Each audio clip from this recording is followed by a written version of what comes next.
محفل، نعت، ختم، نیاز، یہ وہ خوبصورت معاملات ہیں جو عام مسلمان کے دین کو، ایمان کو اور عقیدے کو محفوظ کر دیتے ہیں۔ محفوظ کرنے میں اس کا، کیونکہ عام طور پر لوگ تقاریر سننے کی طرف کم اور اس طرف زیادہ جاتے ہیں، اور یہی چیز پھر انہیں علماء کی طرف بھی جی جی لے کے جاتی رہی ہے۔ تو یہ چیز کی امپورٹنس جتنی ہے، اور جو ان چیزوں کو لے کے چل رہے ہوتے ہیں اللہ کی رضا کے مطابق، ان کی امپورٹنس تو ہے۔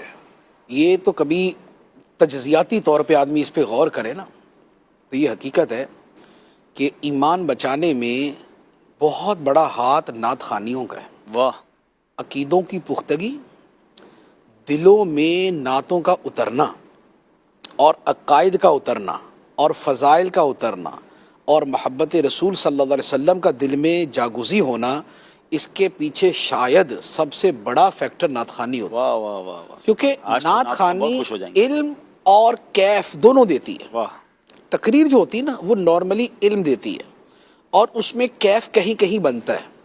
کتاب زیادہ تر علم دیتی ہے، کیف کم بنتا ہے۔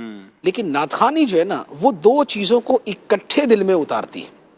بالکل تو اس لیے نعت خوانی بہت عظیم جو ہے وہ چیز ہے، حتیٰ کہ اعلیٰ حضرت علی رحمہ نے ایک جگہ تو یہاں تک فرمایا ہے، جیسے ایک جگہ تو ویسے سوال ہوا نا کہ عشق رسول صلی اللہ علیہ وسلم پیدا کرنے کا طریقہ، تو فرمایا سیرت کا مطالعہ نمبر 1، نمبر 2 درود شریف کی کثرت، اور نمبر 3 کسی خوش الہان نعت خوان سے نعتیں سننا۔ کیا بات ہے، بالکل ایسا ہی ہے۔ اور یہ بالکل حقیقت بالکل حقیقت کہ اسی سے عشق و محبت پیدا ہوتے۔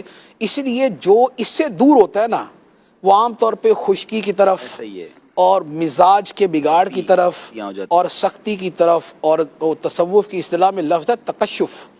تکشف کا مطلب ہوتا ہے یعنی کہ اب اس کو سڑیل مزاجی بھی کہہ سکتے ہیں، لیکن خشک مزاجی آپ زیادہ زاہد خشک ہے کہ زاہد، یہ تکشف بیسیکلی اسی کو کہتے ہیں تکشف۔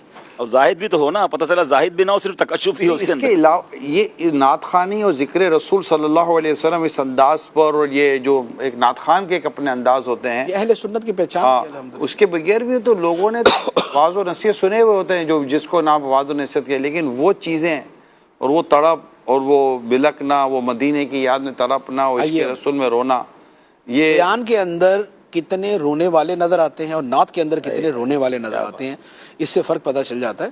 تو یہ بڑی عظیم چیز ہے یہ۔